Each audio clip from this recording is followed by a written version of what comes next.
चढ्ने एक्सप्रेस गर्नु चढ्नु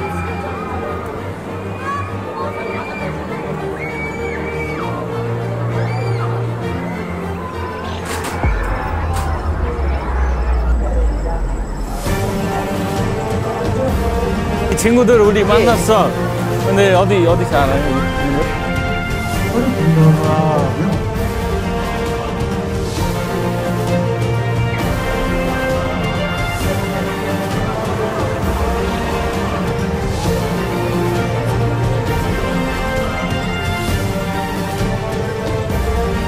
आए जस्तो लाग्यो यसमा यो गाडीमा जाने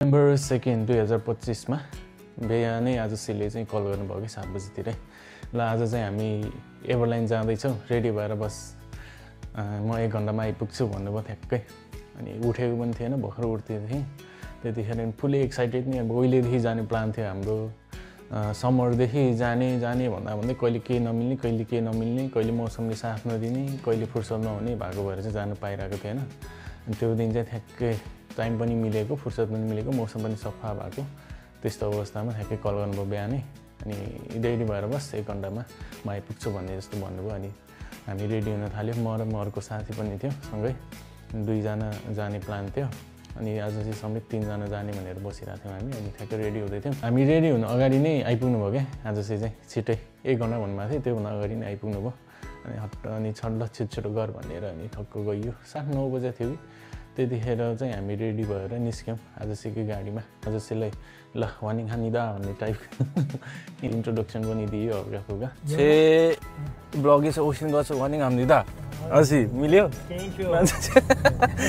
को टिकटहरुको के कस्तो छ कति पर्ने रहेछ कसरी जाने अब कहाँदेखि जाने अब स्पेशली सौलबाट जाने बेला कसरी जाने अब हामी इच्छनमा बसिरहेछौँ इच्छनबाट जाने बेला चाहिँ कसरी जाने भन्ने कुरा चाहिँ सोध्दै हामी गयौँ 우리 거기서 가서 사면 아마 그거 7만 내면 우리 다 할 수 있어요? 다 탈 사유이용권 정확한 금액은 나도 갔다 온 지가 오래돼 갖고 네. 잘 모르는데 아 예.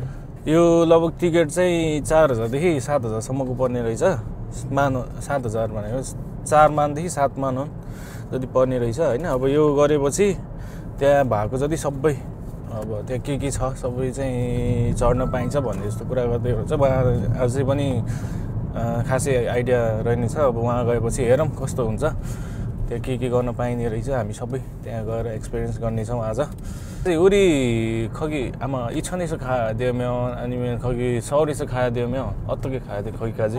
이천에서 하면 용인으로? 용인 에버랜드 가는 저게 열차가 있어. 계도차가 있어. 이천부터? 이천 말고 그 용인 시내 가면 있고. 용인 시내. 여기서도 저 버스 이천 터미널에서 에버랜드 가는 게 있을 거야. 용인까지 가는 거 아니면 에버랜드까지 있다고 차가. 그럼 서울부터도 그렇게? 서울도 네. 있지. 용인 오는 게. 용인. 노선 버스가 용인. यस्तो रहेछ अब यता इच्छनबाट जाने 용인 जाने गाडी पनि पाउने रहेछ अनि सौलबाट पनि त्यो 용인मै छ इको 용인에 있다고 이거 용인 छ सो अब उता त्यहाँबाट नि गाडी पाउने रहेछ भनेपछि अब आज 이거 어디예요 지금 우리 어디로 가고 있어요? 여기 마장이에요 지금 마장에서 양지를 거쳐서 네. 용인 에버랜드. 오케이. ल अब 마장बाट उता 용인तिर जाँदैछ हामी चाहिँ अब आजसीको कारबाट जाँदैछौँ आजसीले चाहिँ हामीलाई घुमाउन लान लाग्यो कि आज खासमा अब यसो अब त्यस्तै हो कम्पनीमा अलिकति मिल्ने जुल्नेहरुसँग चाहिँ यस्तै अलिकति रिलेसन राम्रो बनायो भने चाहिँ अलिकति मिल्ने गरी बनाइदिन्छ हैन त म खासै धेरै निस्किन्न त्यही भएको भएर चाहिँ कहिलेकाहीँ यस्तो निस्किँदाखेरि चाहिँ एकदमै रमाइलो लाग्ने के अनि बाटोको फेरि ठ्याक्कै यो शरद ऋतु पनि हैन अटम सिजन पनि पतझड सिजनमा पनि पुरै बाटोमा अब रुखहरुदेखि लिएर डाँडाकाँडाहरु पुरै रङ्गीचङ्गी देखिदै थिए त्यो सबै इन्जोय गर्दै गयौँ हामी अब एभरल्यान्ड भनेको त पहिलेदेखि सुनेको मात्रै थिएँ कस्तो चाहिँ होला भन्ने चाहिँ मनमा थियो तर अब जाने समय पनि जुरिरहेन अब आफै जानु पर्दाखेरि कसरी जाने भन्ने कुरो नि भयो, थाहा पनि भएन कहाँदेखि जाने कसरी जाने भन्ने कुरो थाहा नभएपछि चाहिँ अलिकति गाह्रो पनि थियो। अब आजसले गर्दाखेरि चाहिँ त्यो समय जुड्यो, हामी गइयो त्यहाँबाट चाहिँ। 킬로미터 과속 신호 위반 단속 구간입니다.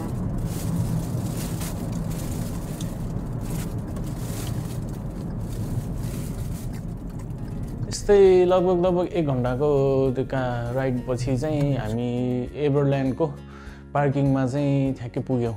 त्यो पछि त झन् एक्साइटमेन्ट भनेको त एकदम फुल एक्साइटेड भयो कि म। यति ठुलो थियो कि पार्किङ एरिया त्यहाँको होइन। त्यो नर्मली हाम्रो नेपालको कुनै डोमेस्टिक एयरपोर्ट भन्दा नि कम थिएन क्या, यति ह्युज थियो म भन्दै सक्दिनँ क्या। त्यो माथि झन् त्यो वरिपरिको वातावरण होइन, त्यो पछि अब त्यहाँको माहौल देख्दाखेरि नै एकदम एक्साइटेड भइसकेको थिएँ कि म त्यतिखेर नै। त्यहाँ कतिखेर जाऊँ कतिखेर हेरौँ भन्ने भइसकेको थियो कि मलाई। यहाँबाट गाडीमा जानु एभरल्यान्डसम्म, ए त्यो पनि हुनसक्छ। त्यसो भए यहाँ पार्किङ गऱ्यो होइन, यहाँबाट त्यसको गाडीमा गयो होला। पार्किङ एरियाबाट पनि सेम त्यो एयरपोर्टकै सिस्टम क्या। अब तपाईँको त्यो एभरल्यान्डसम्म इन्ट्रेन्स हुने ठाउँसम्म पनि त्यहाँ गाडीले लिन आउने रहेछ पार्किङमै। अनि लगभग त्यो गएको गर्ने कि गाडी लिन आएको गर्ने, त्यहाँबाट पार्किङबाट झरेको मान्छेहरूलाई त्यो पनि एकदमै रमाइलो थियो। एकदमै त्यो रमाइलो कि त्यहाँ माहौल नै त्यस्तो बनाएको थियो कि एकदमै। सिटमा वाउ, ठ्याक्क 3 जनालाई पुग्ने खालको सिट रहेछ यहाँ पनि टक्क होइन त। पुरै मान्छे छ यत्रो, यहीसम्मै पनि खोलेको खग्गा चाहिँ।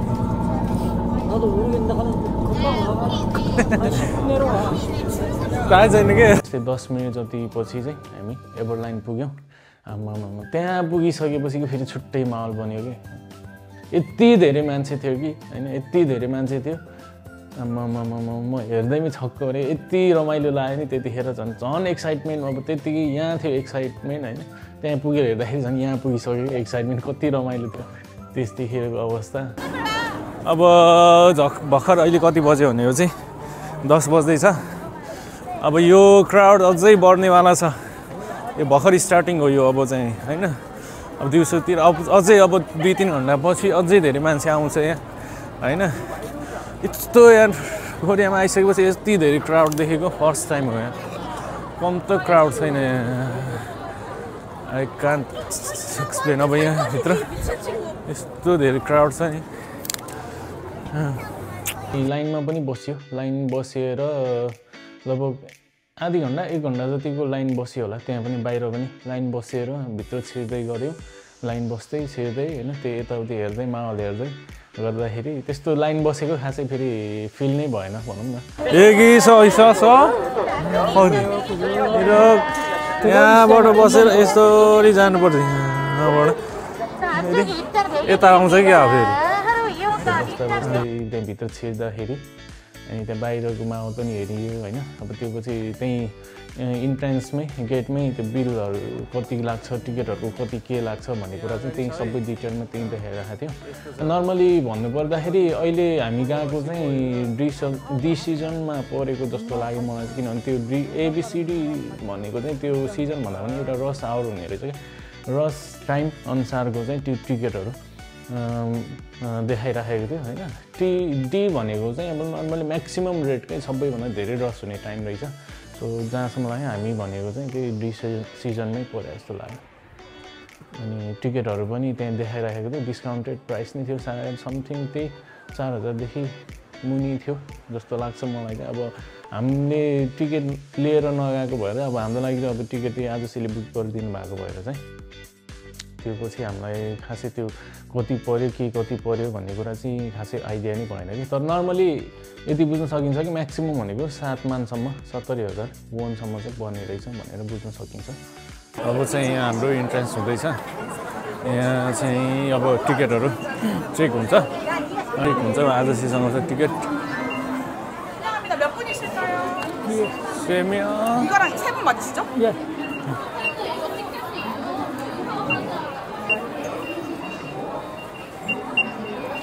바로 입장하실게요. 네, 감사합니다. The entrance boyo, guys.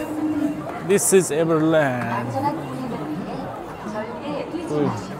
अर्को कुरा भनेको चाहिँ 70,000 अब त्यहाँको टिकट लिइसकेपछि त्यहाँ भित्रको सबै खेल्न पाइने रहेछ क्या भित्र जति पनि छ सबै कुराहरू हामीले एक्सप्लोर गर्न नि पायो सबै कुरा खेल्न नि पाउने रहेछ त्यहाँको इन्ट्रेन्स पनि भयो भित्रको माहौल त ओ माइ गड कुनै एउटा मुभी थिएटर जस्तो टाइपको फिलिङ्स आइरहेको थियो मलाई अब पुरै वन्डरल्यान्ड टाइपको होइन एभरल्यान्ड अब त्यो माथि पनि थिम के पुरै त्यो वन्डरल्यान्ड अब टाइपको हुन्छ नि पुरा विजर्ड अफ अजको त्यो थिम थियो क्या पुरै त्यहाँ बाहिर त्यहाँभित्र सबै ठाउँमा त्यस्तै अनुसारको डेकोरेसन थियो सबै रङ्गी देखिरहेको थिएँ होइन अनि त्यो माथि क्राउड त्यत्तिकै छ त्यसपछि क्रेजी एकदम क्रेजी वाइल्ड नै भिड थियो क्या त्यहाँभित्र कस्तो लाग्दैछ त